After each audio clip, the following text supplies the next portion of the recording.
Bab 2570. Aku merupakan ayahnya. Menusuk hati.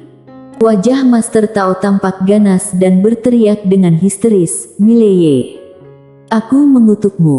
Puff. Mileye tiba-tiba menebaskan pedang, lalu berbalik dan pergi.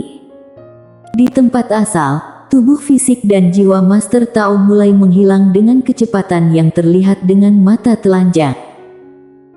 Master Tao yang berada di lokasi berteriak dengan histeris dengan keengganan yang tak ada habisnya di dalam raungannya. Hal paling kejam di dunia itu apa? Kamu telah melihat harapan tetapi segera putus asa lagi. Milei memberinya harapan tetapi segera memberinya keputusasaan. Inilah yang paling kejam. Lambat laun suara Master Tao menjadi semakin lemah hingga menghilang.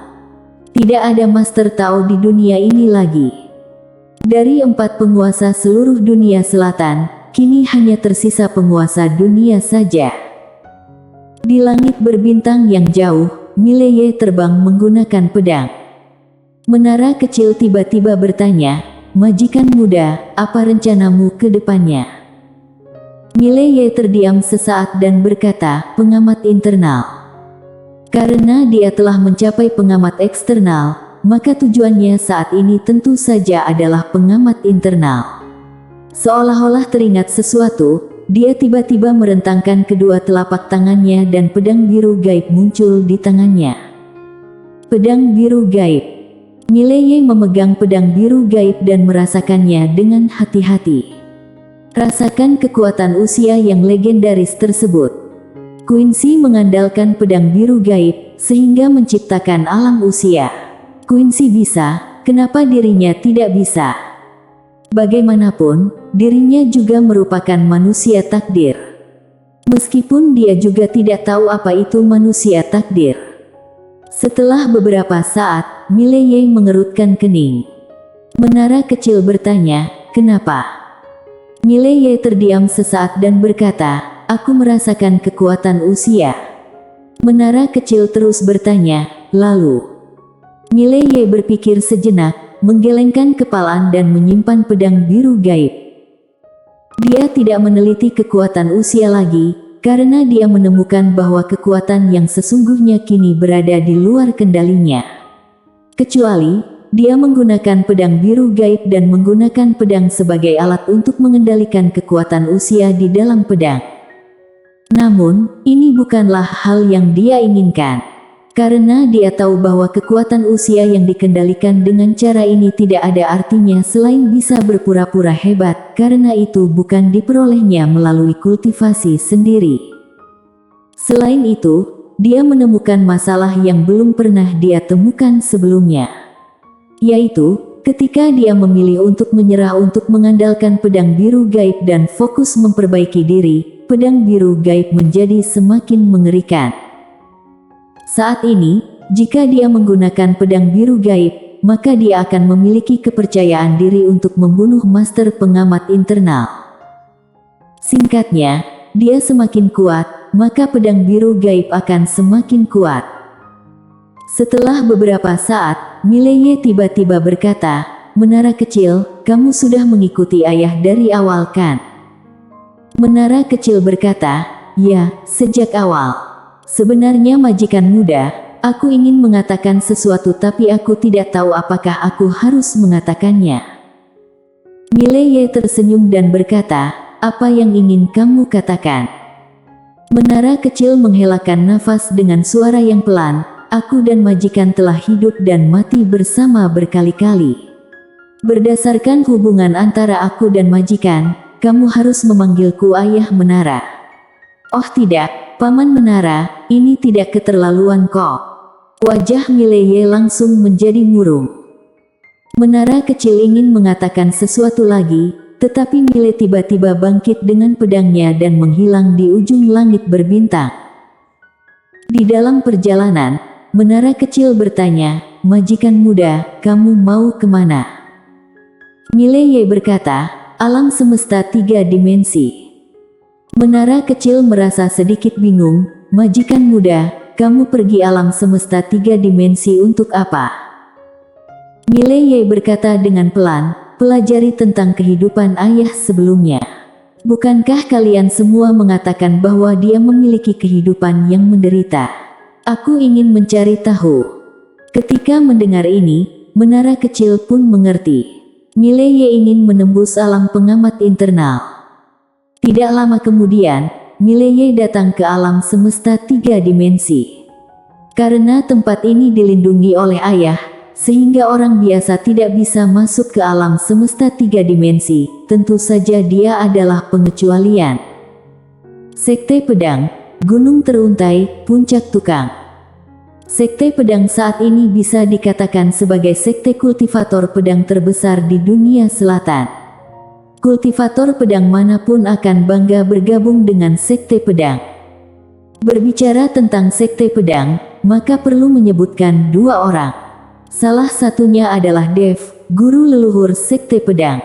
Tak terkalahkan sepanjang hidupnya, mencari kekalahan seumur hidupnya, akhirnya tidak tahan dengan kesepian dari tak terkalahkan dan meninggalkan dunia selatan untuk pergi ke dunia yang lebih kuat. Yang kedua adalah Yang Ye, iblis pedang. Seorang super jenius yang muncul di sekte pedang setelah guru leluhur. Karena dia pernah menjadi murid tukang, maka status murid Zai di sekte pedang telah meningkat sejak itu. Bahkan banyak murid sekte dalam akan datang ke puncak Zai dan menjadi murid Zai untuk jangka waktu tertentu. Secara halus mengatakan bereksperimen. Ketika Mileye datang ke puncak tukang, dia menemukan bahwa kultivator pedang di sini sebenarnya tidak terlalu lemah. Meskipun tidak sekuat kultivator pedang di alam semesta dia, tetapi tidak lemah juga. Mile datang ke sebuah aula besar dan sedikit bingung ketika melihat aula yang megah di depannya. Aula di depan ini dibangun dengan sangat mewah. Semua pilar besar itu adalah emas dan dindingnya terbuat dari besi hitam, bahkan lantainya pun dilapisi dengan logam perak murni. Di atas aula utama ada tulisan besar, Aula Yang Ye. Mileye melihat ke tulisan besar itu tanpa ekspresi. Menara kecil, kamu memberitahuku sebelumnya bahwa ketika ayah adalah seorang tukang, kehidupannya sangat sulit. Benar. Tinggal di tempat seperti ini sebagai murid tukang benar-benar sangat menderita. Kata menderita ini benar-benar berat. Menara kecil ragu-ragu, sebelumnya tidak seperti ini. Saat itu, tempat ini adalah sebuah gubuk jerami. Mengapa sekarang jadi seperti ini?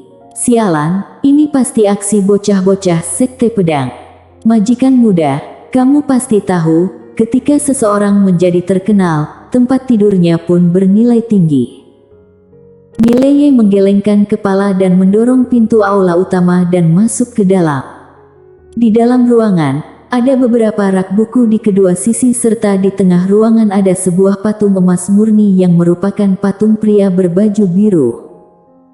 Ketika melihat patung ini Mileye terdiam, ternyata terbuat dari emas murni yang sangat mewah. Mileye tiba-tiba menoleh untuk melihat rak buku di kejauhan. Ada sebuah plakat kecil di rak buku dengan beberapa kalimat besar, kutipan klasik Yang Ye. Kutipan klasik ayah. Mileye sedikit penasaran, dia mengambil sebuah gulungan dan membukanya. Bertarung, bertarung hingga tak terkalahkan. Bunuh, bunuh dia hingga darah mengalir seperti sungai. Ketika melihat kalimat ini, wajah Mileye menjadi murung. Energi jahan ayah benar-benar sangat pekat, sekilas melihat sudah tahu dia bukan orang yang baik. Seketika itu, Mileye melihat ke bawah dan ada catatan di bawah, bertarung, bertarung hingga tak terkalahkan. Bunuh, bunuh dia hingga darah mengalir seperti sungai. Ungkapan ini terkesan kasar dan sederhana, namun sebenarnya mengandung kebenaran tertinggi yang merupakan peringatan untuk orang dunia. Di zaman yang kacau, kita harus memiliki hati master. Jika tidak ada hati master yang kuat seperti rumput mati di dalam air, yang hanya bisa hanyut mengikuti arus, menjalani kehidupan yang biasa-biasa saja dan pada akhirnya berubah menjadi debu. Kita harus seperti ketua sekte Yang Ye, yang memiliki hati master yang kuat dalam menghadapi dunia yang gelap dan kacau ini, berteriaklah dengan keras, bertarung hingga tak terkalahkan. Bunuh hingga darah mengalir seperti sungai. Tekad dan momentum membentuk dunia ke masa depan yang cerah. Mileye menutup gulungan itu, lalu bertanya, "Menara kecil, apakah ayah yang mengatakan ini?"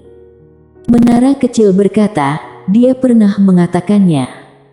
Mileye bertanya lagi, "Apakah arti kalimat ini sama dengan yang ada di catatan ini?"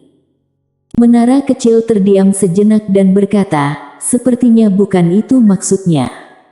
Mileye bertanya, "Jadi, apa artinya?" Menara kecil berpikir sejenak, lalu berkata, "Pembunuhan secara kacau balau." Sembarang teriak. Ekspresi Mileye langsung berubah menjadi murung. "Sialan, kalau begitu apa maksud mereka membuat ini?" Menara kecil berkata, "Sejujurnya, aku juga tidak mengerti." Mileye. Setelah beberapa saat, Mileye mengambil gulungan lain yang berada di sebelahnya dan membukanya. Hanya mengalami siksaan seperti neraka barulah dapat memiliki kekuatan untuk menaklukkan surga. Hanya dengan jari yang pernah berdarah barulah dapat memainkan lagu paling sempurna di dunia. Mileye hendak membaca catatan itu, sepertinya teringat sesuatu dan bertanya, "Menara kecil, apakah ayah pernah mengatakan ini?" Menara kecil terdiam beberapa saat dan berkata, "Sepertinya tidak pernah mengatakan itu." Ekspresi Mileye tertegun, "Kamu yakin?"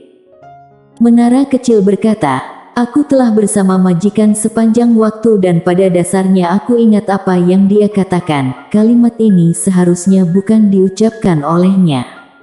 Selain itu, majikan sama seperti kamu, tidak terlalu suka membaca buku. Oleh karena itu, tidak mungkin mengatakan kata-kata berilmu seperti itu dan kata-kata dia biasanya adalah memukul atau membunuh serta kata-kata motivasi yang masih berantakan." Mileye berkata dengan suara yang pelan, "Jika bukan dia yang mengatakannya, mengapa mengatakan dia yang bilang?" Menara kecil berkata dengan suara yang tegas, "Aku juga tidak tahu." Mileye terdiam. "Apaan?" Pada saat ini, tiba-tiba terdengar suara langkah kaki dari samping. Mileye menoleh untuk melihat, tidak jauh dari sana ada seorang kultivator pedang yang masuk. Ketika dia melihat Mileye, kultivator pedang sedikit tertegun dan mengerutkan kening, "Siapa kamu?" Mileye meletakkan gulungan itu dan berkata sambil tersenyum, "Mileye." Kultivator pedang menatap Mileye dengan kilatan kewaspadaan di matanya, "Kamu bukan anggota sekte pedang." Mileye mengangkat pedang yang berada di tangannya, lalu berkata sambil tersenyum, "Aku juga kultivator pedang." Kultivator pedang itu meloloti Mileye, "Tapi kamu bukan kultivator pedang sekte pedangku." Mileye menganggukkan kepala, "Memang bukan." Kultivator pedang itu meletakkan tangan kirinya di gagang pedangnya dan matanya menjadi lebih dingin, "Siapa kamu?" Mileye hendak berbicara, pada saat ini terdengar banyak suara langkah kaki di luar aula. Tampaknya suara kedua orang itu terlalu keras sehingga mengganggu master sekte pedang di sekitarnya. Beberapa saat kemudian, sekelompok kultivator pedang muncul di aula. "Hormat pada ketua sekte." Pada saat ini, kultivator pedang di dalam aula tiba-tiba memberi hormat ke arah luar aula. Semua orang melihat ke luar aula. Di luar aula ada seorang tetua yang sedang berjalan perlahan kemari. Tetua itu mengenakan jubah hitam, membawa pedang panjang dengan sarung di pinggangnya dan memancarkan hawa kewibawaan. Mileye melihat tetua itu, lalu berkata, "Menara kecil, apakah kamu kenal orang ini?" Menara kecil terdiam sesaat dan berkata, "Tidak kenal." Mileye mengerut kening, "Kamu tidak kenal dia? Dia adalah ketua sekte dari sekte pedang." Menara kecil sedikit tidak berdaya, "Majikan muda, setelah majikan meninggalkan dunia selatan dan hampir tidak pernah kembali lagi.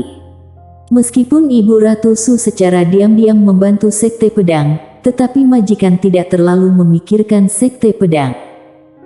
Mileye bingung, mengapa? Menara kecil berkata, pada masa lalu ibu dari majikan yang merupakan pengasuhmu itu dibunuh oleh orang-orang istana Baihua. Sekte Pedang mengabaikannya dan sebaliknya mengusir majikan dari Sekte Pedang. Selanjutnya karena Ibu Ratu Su, majikan pun tidak ingin melibatkan Sekte Pedang, tetapi dia juga tidak memiliki perasaan lebih terhadap Sekte Pedang lagi. Mileye menganggukkan kepala dan hendak berbicara. Seketika itu, ketua sekte dari Sekte Pedang di kejauhan tiba-tiba berkata dengan suara serak, "Siapa kamu?"